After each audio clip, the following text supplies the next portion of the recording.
Varanasi, the city of temples. এবছরের শুরুর দিকে আমি বেনারস গেছিলাম। ইট ওয়াজ অ্যান এক্সপিরিয়েন্স যেটা শব্দে বোঝানো জটিল। সেখানে গঙ্গা, বিভিন্ন মন্দির ঘুরতে ঘুরতে আমরা পৌঁছেছিলাম বেনারস হিন্দু ইউনিভার্সিটির ক্যাম্পাসে থাকা ভারত কলা ভবনে, which is an art and archaeology museum. সেই মিউজিয়াম ঘুরে দেখার সময় আমার চোখে পড়েছিল আর্কাইভে থাকা একটা বেশ পুরনো ম্যাপে। নামগুলো দূর থেকে খুব চেনা মনে হচ্ছিল। কাছে যেতেই দেখি ম্যাপের গায়ে বড় করে লেখা শহরের নাম, Bishnupur, the city of temples. Now I think তোমরা বুঝতে পারছো how much aura Bishnupur have. Nearly 1000 বছরেরও বেশি পুরনো এই শহর আমার কাছে অচেনাই রয়ে গেছিল। কলেজে পড়ার সময় লকডাউনে বিষ্ণুপুর নিয়ে একটু আধটু রিসার্চ করেছিলাম। 2021-এ বিষ্ণুপুর মেলাও গেছি, কিন্তু বিষ্ণুপুরকে ঘুরে দেখা হয়নি। Now I am from Bankura. Khatra is my home town. আমার বাড়ি থেকে বিষ্ণুপুর মাত্র 2 ঘন্টা দূর, অথচ বিষ্ণুপুর ঘুরে দেখা হলো মাত্র কদিন আগে।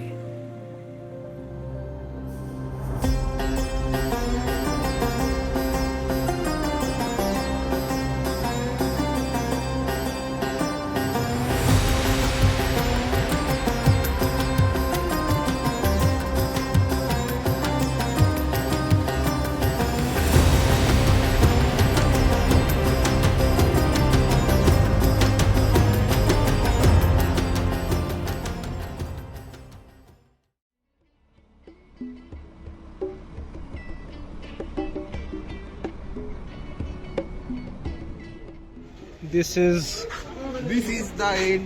Bankura Junction. We have Soikot and Santonu. এখন বাজে সকাল 9:09। আমরা 9:16 ট্রেন ধরবো। 1 hour later. পৌঁছে গেছি। আমাদের ট্যুর গাইড আজকে সৈকত। বল কোথায় যাবো, কোন দিকে যাবো বল। এখন না ভাই, এখন টোটো ধরে সিধা আগে রাসমঞ্চ দিতে যাবো। তাহলে প্রথমে আমরা যাবো রাসমঞ্চ। রাসমঞ্চ ঢোকার আগে কাউন্টারে পার পার্সন 25 টাকার টিকিট কেটে তারপর প্রবেশ করতে হয়। এটা আর্কিওলজিক্যাল সার্ভে অফ ইন্ডিয়ার একটি ওয়ান টাইম টিকিট। এটি কাটা থাকলে বাকি সমস্ত মন্দির দেখার সময় তোমাকে আর কোনো টিকিট কাটতে হবে না। বাঁকুড়া লাল মাটির জন্য বিখ্যাত। সেই লাল মাটির ইট দিয়েই তৈরি করা হয়েছিল এই রাসমঞ্চ। অনেক ঐতিহাসিকের মতে এটি আনুমানিক 1600 খ্রিস্টাব্দে তৈরি করা। এটি তৈরি করেছিলেন মল্ল রাজা হাম্বির। দূর থেকে দেখলে এটা অনেকটা পিরামিডের মতো দেখতে লাগে। এর 3 দিকে বারান্দা আর মিডিলে রয়েছে একটি গর্ভগৃহ। কথিত আছে প্রতি বছর রাস উৎসবের সময় বিভিন্ন মন্দির থেকে মূর্তিগুলোকে এখানে নিয়ে এসে একসাথে পূজা করা হতো। চোখের সামনে সেই দৃশ্য কল্পনা করতেই যেন শিহরণ জেগে উঠল। রাসমঞ্চ থেকে বেরিয়ে রামানন্দ কলেজ রোড ধরে সোজা গেলেই পৌঁছাবেন লালবাঁধ। সো এটা দেখতে পাচ্ছ তোমরা যে এটাই হচ্ছে লাল বাঁধ। বীর সিংহ 1658 সালে এই বাঁধটি নির্মাণ করেছিলেন। আর মোট টোটাল 7টি বাঁধ উনি নির্মাণ করেছিলেন, তার মধ্যে এটা হচ্ছে একটা। এটাতে যে ফেমাস একজন পার্সিয়ান নৃত্যশিল্পী ছিলেন লালবাই, তাকে রঘুনাথ সিংহ তার দ্বারা লালিত পালিত হয়েছিলেন। তো তিনি পরে এই বাঁধটার নাম রেখেছিলেন লাল বাঁধ। পাখিটা কি এখনো অবধি আশেপাশে কোথাও দেখা যাচ্ছে না, কুয়াশায় অনেকটা ভরা আছে। এখন দুপুর প্রায় 12টা, তারপরেও কুয়াশা এখনো যায়নি। সেই রাস্তায় ব্যাক করে রাজবাড়ি রোড দিয়ে বাকি সমস্ত মন্দির যাওয়া যায়। রাস্তার গায়ে প্রথমেই পড়বে গুমঘর। কথিত আছে 60 ফুট উঁচু এই স্তম্ভে রাজারা অপরাধীদের বন্দি করে রাখতেন। এমনকি অপরাধীদের ওই স্তম্ভ থেকে নিচে ফেলে তাদের শাস্তিও দেওয়া হতো। সেখান থেকে বেরিয়ে সামনে পড়বে জোড়বাংলা মন্দির। এই মন্দিরটি কেষ্টরায় মন্দির নামেও খ্যাত। 1655 খ্রিস্টাব্দে রাজা প্রথম রঘুনাথ সিংহ এটি নির্মাণ করেন। এটিও রাসমঞ্চের মতো উঁচু বেদির ওপর নির্মিত। 2টি বাড়ির চালা পরস্পরের সাথে জোড়া। মাঝখানে আছে 4 চালা। মন্দিরের গায়ে টেরাকোটার নকশায় রয়েছে হিন্দু মাইথোলজির বিভিন্ন কাহিনী। রয়েছে রামায়ণ মহাভারতের ঘটনাবলী, তার সাথে শিকার ও বিভিন্ন সামাজিক কার্যকলাপের দৃশ্য। মন্দিরের গর্ভগৃহে রয়েছে শ্রী চৈতন্যদেবের মূর্তি। ঠিক তার পাশেই রয়েছে নহবতখানা ও রাধা শ্যাম মন্দির। এই মন্দিরের বিশেষত্ব হল এটি রত্ন স্টাইলে নির্মিত গম্বুজযুক্ত একটি মন্দির। প্রবেশপথে রয়েছে নহবতখানা। সে যুগে সেখানে শেহনাই বাজানো হতো। মন্দিরের ভেতরে রয়েছে রাধাকৃষ্ণের মূর্তি ও বাইরে রয়েছে একটি ভোগ কক্ষ।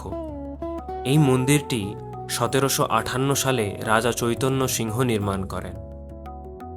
সেখান থেকে বেরিয়েই সামনে পড়বে লালজি মন্দির।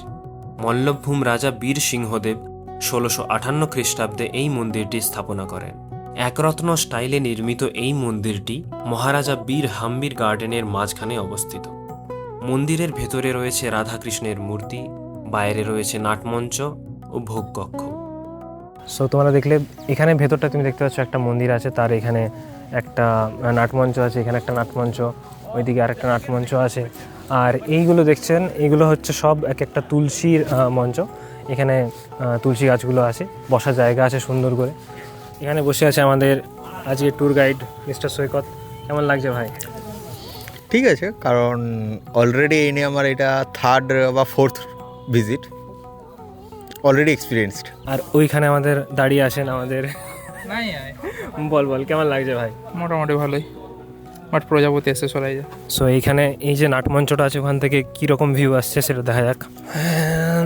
ওয়াও, কতটা এলাকা জুড়ে এই মন্দিরটা বা বাগানটা। সো আমি এই অ্যাঙ্গেল থেকে এই জায়গাটাকে দেখার চেষ্টা করছিলাম। হঠাৎ করে আমার মনে হলো যে এই যে মানে স্ট্রাকচারটা, এটা অনেকটা দক্ষিণেশ্বরের মন্দিরের স্ট্রাকচারের মতন। দেখতে পাচ্ছ যে মেন যে মন্দিরটা এখানে আছে, এখানে, আর তারপরে যে সিঁড়ির অংশটা, আর এই যে মিডিলের যে জায়গাটা, দক্ষিণেশ্বরে তোমরা যদি কেউ গেছো তাহলে তোমরা মানে সেম কাইন্ড অফ স্ট্রাকচারটা কিংবা আর্কিটেকচারটা দেখতে পারবে এই রকমই। আর ওই দিক থেকে সেম এইরকমভাবেই ঢোকা জায়গাগুলো থাকে। সেখান থেকে বেরিয়ে সামনেই পড়বে গড় দরজা। মল্ল রাজ্যের রাজধানী 2টি প্রবেশপথ ছিল, একটি ছোট, একটি বড়। এই দরজাটি হলো বড় দরজা। বিশাল আকারের এই গড় দরজা শয়তান শত্রুদের হাত থেকে রক্ষার জন্য তৈরি করা হয়েছিল। এটির একটি বিশাল ছাদ এবং গোপন কক্ষ রয়েছে।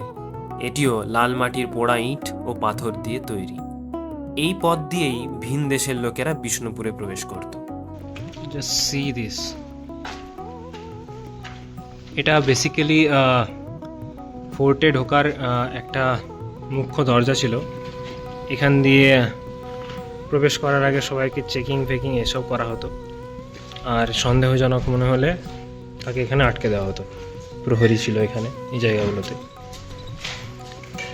সেখান থেকে বেরিয়ে ফেরার পথে পড়বে শ্যামরায় মন্দির। রাধাকৃষ্ণের নামে উৎসর্গ করা এই মন্দিরের গায়ে রামায়ণ মহাভারতের কাহিনী, পৌরাণিক কথা ও সামাজিক কার্যকলাপের দৃশ্য চোখে পড়ার মতো। 1643 খ্রিস্টাব্দে বীর হাম্বিরের পুত্র রঘুনাথ সিংহ এটি নির্মাণ করেন। শ্যামরায় মন্দির থেকে বেরিয়ে কলেজ রোডের কোনায় পড়বে আচার্য যোগেশচন্দ্র বিষ্ণুপুর ডিস্ট্রিক্ট মিউজিয়াম। এখানে কোনো টিকিট ফিজ লাগে না, জাস্ট আপনার আইডি দিলেই এন্ট্রি পাওয়া যায়। এই সমস্ত জায়গা ঘুরে আমরা গেলাম দলমাদল কামান দেখতে। ছিন্নমস্তা মন্দিরের ঠিক পাশেই রয়েছে এই কামান। 1742 সালে বর্গী আক্রমণ রুখতে মল্ল রাজা গোপাল সিংহদেব এই 13 ফুট কামানটি নির্মাণ করেন।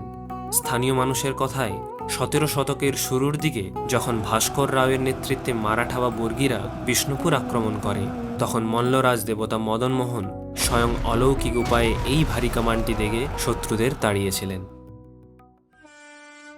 এবারের মতো বিষ্ণুপুর এতটাই ঘোরা হলো। আরও অনেক জায়গা এখনও দেখা বাকি, কিন্তু যতটা দেখলাম মনে হলো যেন ইতিহাসকে আরও কাছ থেকে অনুভব করলাম।